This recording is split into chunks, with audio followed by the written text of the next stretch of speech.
annoying, to say the least. Since Paul had no idea where Mr. Wells had been taking them, couldn't get a bus, charter a plane and follow them, so there'd be raised eyebrows, pointed questions at the very least when they got back.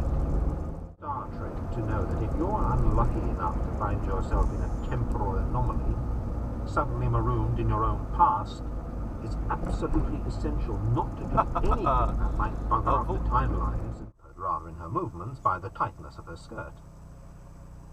Then Mr. Wells closed the lid and picked up a large, Stanley hard-point saw. Paul caught sight of the host's face, which seemed rather strained for some reason. Then Mr. Tanner's mum said, "He's a good boy, young Ricky. He'll have you out of here in 2 shakes. Just press the badge and yell." He loves all that crap. Just a big kid, really. Nasty, spiteful, bloody kid, but King Arthur. Sophie's eyes were wide as saucers. The sword in the stone. Of course, Paul hadn't been to Sophie's house before. It was pretty much as he. They still had enough left over from the expenses money to run to a taxi from Wimbledon to Kentish Town. Come on, you stupid Paul really wished he'd had a bit more since the flat was in its usual state of...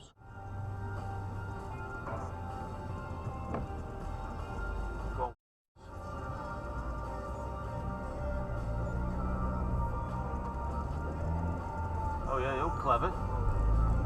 That's a really good place to stop. Dickhead.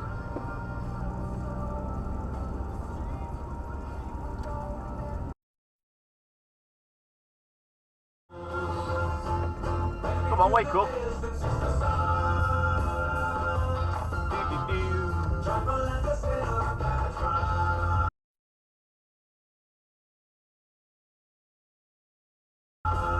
Run through the red.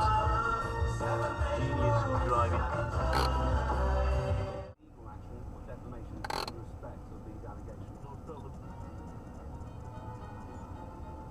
Bit of Baroque. Better than Radio fucking 1 anyway. I was going to say, was that person that realised they were in a cycle space then I thought it was a taxi? Well, the thing is, he actually stopped well before the line, as he should do, and then he's just crept forward into the cycle box, which technically is running the red light. Yep. Cross the stop line on red, which is 3 points and... Fine. Yeah.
Our own behaviour through a lens that makes our behaviour very funny.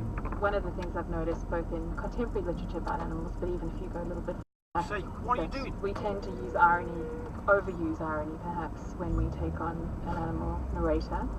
And I think because we're afraid of the tendency to sentimentalise, and that's like the biggest trap that we can fall into. And so I think perhaps as authors we go a little bit too far the other way sometimes with this tongue-in-cheek, very ironic tone.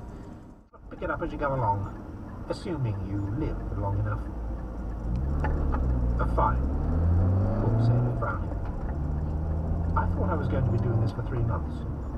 Call it parole, time off for mediocre behaviour. You complaining or what? No, absolutely not, Paul said. I mean, it's been interesting, but I don't really think it's my cup of tea somehow. I was better at finding bauxite, that's for sure. So now what? Benny laughed. So now you'll be delighted to hear you're officially released from this department and you move on to the next one. Since you've already done your time with Dennis Tanner, team spirit here at JWW. And now, she said, I must ask you to put your recent experiences behind you, as will be obvious. The loss of the control department and our cash. However, let's have a look. I'm hoping very much that you will S25 agree to mind the store, WDB. as I believe the expression is. It took a couple of seconds for that to sink in. Me? Paul whispered. On the third hand, pretty soon his... What the hell? Did that matter? Did it help? All right, Paul said. Yes, I think that's a great idea.